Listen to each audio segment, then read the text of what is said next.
Jangan lupa like, komen, dan share YouTube TVRI Bengkulu dan nyalakan loncengnya ya.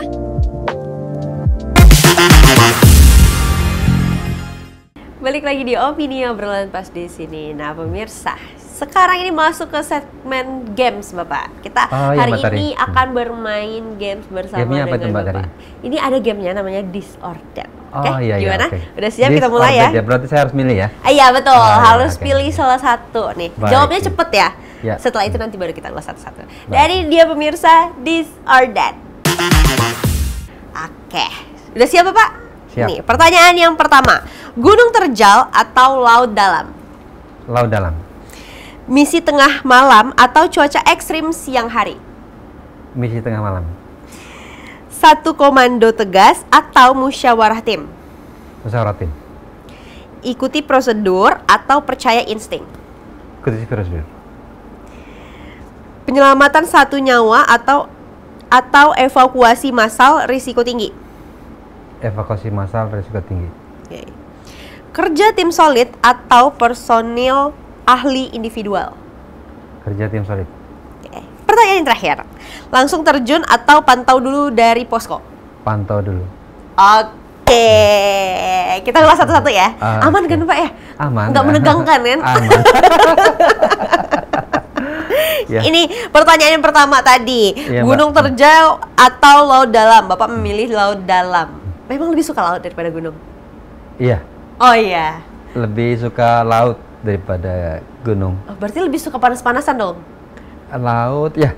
Oh iya begitu. Iya. Ini aku baru kayaknya baru ini deh ketemu orang lebih suka panas nih dibanding dingin. Iya. Jadi ketika kita panas-panasan kan juga kita nanti kulit bisa berganti sendiri. Oh begitu, keren nih prinsipnya ya. Oke, tetap memilih laut dalam ya Pak ya. Oke, misi tengah malam tadi atau cuaca ekstrim siang hari? Kenapa tetap memilih misi tengah malam? Kan suka panas tadi katanya. Misi tengah malam, iya, karena tergantung sih kan tadi ya Pak. Ya misi tengah malam itu ya kita harus menyelesaikan masalah dengan arif dan bijak yang paling utama. Betul.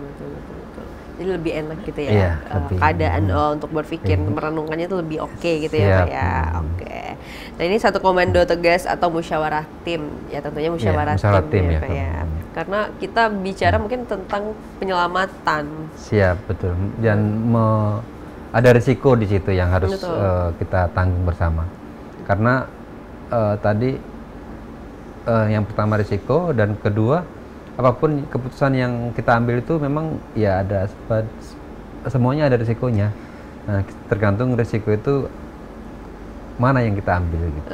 Pilih yang mana nih? Iya. Gitu ya. Nah, ini berikutnya tadi, ikuti prosedur atau percaya insting. Ikuti prosedur. Karena sebenarnya udah dijawab sama Bapak juga di segmen sebelumnya tadi ya. Bagaimana mereka bergerak sesuai dengan prosedur yang ada. Tujuannya adalah untuk keselamatan kita bersama tentunya. Karena kita memang juga pekerjaan kita sangat berisiko. Betul. Dan beberapa kantor itu juga sudah menjadi pengalaman yang sangat berarti bagi kami. Karena di tahun 2024 itu banyak tim kami yang gugur dalam melaksanakan tugas, seperti jatuh di tower atau meninggal saat berada di area lokasi deras arusnya, dan itu semua juga betul diperhatikan agar tidak terjadi hal yang sama di Bengkulu. Prosedur itu yang paling utama sih menurut saya. Oke.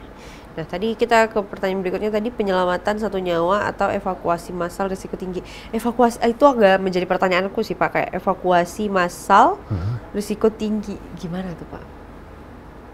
Ya karena kalau misalnya kita tidak melaksanakan evakuasi daripada kalau satu aja ya gitu. Iya, lebih bagus kita memikirkan semuanya. Satu daripada semuanya jadi ini. Gitu Mbak. Karena di momen-momen krusial ketika harus evakuasi, kita tidak melaksanakan evakuasi massal,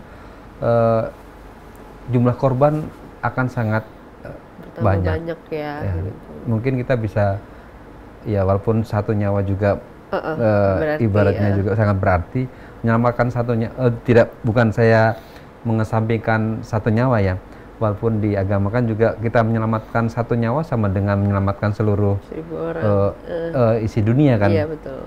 Dan saya tidak menganggap satu nyawa itu tidak penting, tapi resiko yang terbesar itu yang perlu kita pikirkan, ya, pertimbangkannya. Kita memang saya sendiri harus bisa mengambil resiko yang paling kecil minimal. Oh gitu. Oke deh. Nah, Bapak, ini kan tugasnya adalah tentang penyelamatan orang banyak, keselamatan orang banyak untuk masyarakat dan lain-lain. Tapi bagaimana nih Pak mengenai keselamatan dari timnya sendiri? Itu aku kayak sering banget sih ngeliat gitu kan, bertanya-tanya juga kayak ini di lapangan ini kok bapak-bapak ini kok nggak mengenal takut gitu loh, kayak langsung terjun. Memang sih pasti ada pelatihannya kan, pasti pelatihannya matang juga. Cuma bagaimana nih tentang keselamatan para tim tuh kayak gimana gitu loh Pak? Iya, memang melihat pengalaman yang sudah ada, kasus-kasus yang sudah kita tangani, dan memang prosedur utama adalah safety first yang harus ditanamkan. Sebelum kita menolong orang, kita memang harus benar-benar safe baik pribadi maupun tim, dan peralatan tentunya. Karena kalau di kami juga memang ada juga namanya korban adalah tetap korban, tapi penolong bisa berpotensi menjadi korban. Itu juga perlu di brainstorming buat teman-teman juga. Jadi ketika kita menolong memang harus yakinkan bahwa kita sudah safe atau aman. Dan ketika melaksanakan kegiatan itu juga kita bisa menolong korban dan korban bisa kita selamatkan gitu harapannya. Nah, seperti itu. Jadi di sini yang tadi Mbak Tari sampaikan, bagaimana tentang keselamatan tim, itu merupakan prioritas utama. Dari mana ya? Pertama dari pembinaan personel kita ya. Fisiknya seperti apa.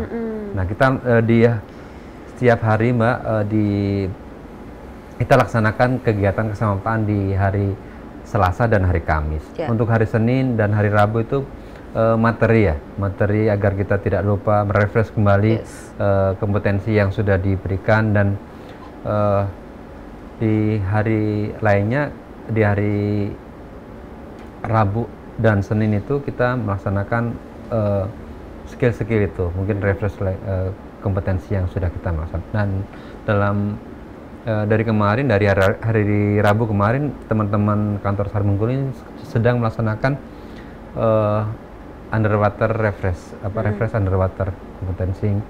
Setelah kemarin di minggu sebelumnya juga melaksanakan refresh di ketinggian, dan jungle rescue juga sudah dilaksanakan. Dan ini juga bentuk dari bagaimana kita menyiapkan tim agar safe ya. Ketika kita menurunkan tim tidak memiliki kompeten, berarti kita sama saja membunuh mereka. Kalau iya kan.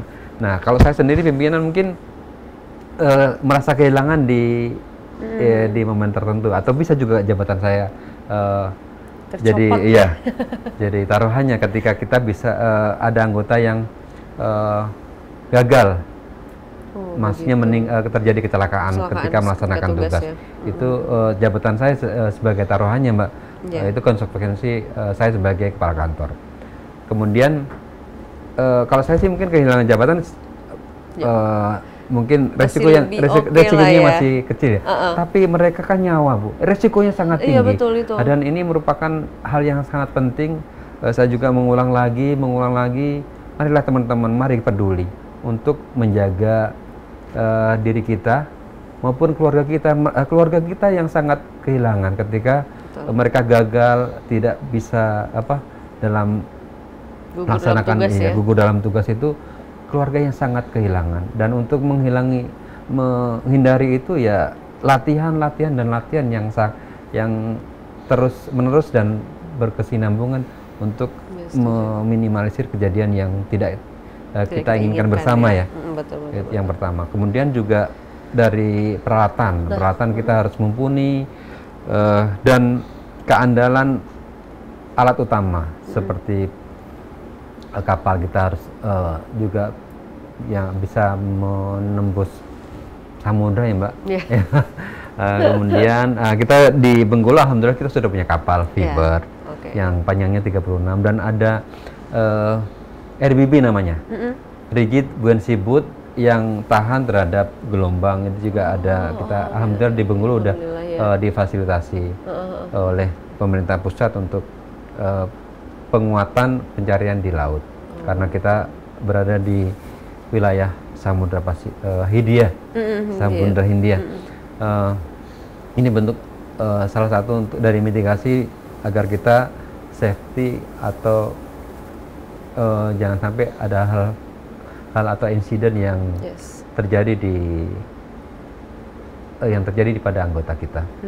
Oke, ini tadi mengenai peralatan itu salah satu yang ingin aku tanyakan juga sebenarnya kayak apakah tentang peralatan untuk penyelamatan, karena bicara kita ini bukan cuma di darat aja tapi bagaimana di udara, di laut, ya ampun gitu loh, kayak besar banget nih tugasnya gitu. Nah, mengenai peralatan, apakah kalau di Bengkulu tadi kata Bapak udah ada, mungkin udah sesuai gitu ya Pak ya, udah mencukupi ya di Bengkulu ya. Nah ya, itu apakah ada. Apakah udah meratakah ke seluruh Indonesia seperti itu atau bagaimana sih Pak sebenarnya Pak? Ya memang untuk Provinsi Bengkulu sendiri ya rasanya sudah cukup, tapi juga perlu ditambah lagi. Perlu ditambah lagi. Wilayah coverage area untuk Provinsi Bengkulu juga ada 9 kabupaten dan 1 kota itu, betul. Dan cukup luas ya. Cukup luas. Sedangkan kita sendiri peralatan untuk urban SAR juga mungkin butuh penguatan atau penambahan dan ditambah lagi kompetensi. Dan ini juga informasi baiknya juga Bengkulu ini akan ditingkatkan kompetensi di urban SAR. Urban SAR adalah sistem pencarian dan pertolongan yang terjadi di perkotaan, di mana banyak terjadi korban yang tertimpa reruntuhan bangunan karena gempa dan di perkotaan itu tentunya jumlah korbannya sangat banyak ya. Sehingga untuk tim itu kita perlu drill lagi dan standar yang harus dimiliki oleh teman-teman ini harus update atau ditambah. Gitu, berarti memang udah menyebar lah intinya gitu ya Pak ya. Oke deh, nanti kita lanjutkan lagi, sekarang kita jeda dulu ya. Siap. Oke. Nah pemirsa jangan kemana-mana, tetaplah bersama kami di Opini Obrolan Pas di sini.